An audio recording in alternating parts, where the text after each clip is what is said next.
পাহাড় জঙ্গল ঘুরতে যায়, ফাঁকা জায়গা, ছেলেমেয়েরা ওখানে যায়। সত্যি বলতে কলেজের ছেলেমেয়েরা যায় প্রেম করতে, ঠিক আছে, আড্ডা মারতে, গার্লফ্রেন্ড নিয়ে বয়ফ্রেন্ড নিয়ে যায়। তো ওর বয়ফ্রেন্ডের সাথে ওর বাড়িতে জানেই ওর সাথে বিয়ে হবে। 2 ফ্রেন্ড আছে, তারা নন বেঙ্গলি, নিয়ে দুজনের গার্লফ্রেন্ড নিয়ে ওখানে ঘুরতে গেছে। ওখানে গিয়ে ড্রিঙ্ক করেছে, বসে বসে ড্রিঙ্ক সিগারেট সব ওদের চলেছে। করতে করতেই শান্ত পরিবেশ, ওদের মধ্যে প্রেমের উদয় ঘটেছে। তো প্রেম তো শুধু নয়, সেক্সের উদয় ঘটেছে বলছে। পুরো ওরা জামা কাপড় সব খুলে ফেলে ওইখানে। সন্ধ্যের দিকে ওখানে দেখা যায় নাকি ছোট ছোট বাচ্চারা খেলছে, ওদের গায়ে জামা কাপড় করছে। ওদের সেক্সটা এত লেভেলে চলে গেল, ওরা বললো চল আমরা কাপল এক্সচেঞ্জ করব, মানে তোর গার্লফ্রেন্ডের সাথে আমি রিলেশন করব, আমার গার্লফ্রেন্ডের সাথে তুই।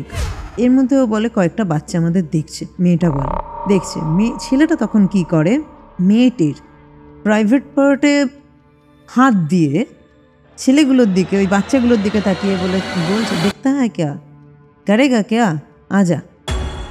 বাচ্চাটা ওখানে হাঁ, এর মধ্যে ওই যে হাঁ বললো, বাচ্চাটা মিলিয়ে গেল।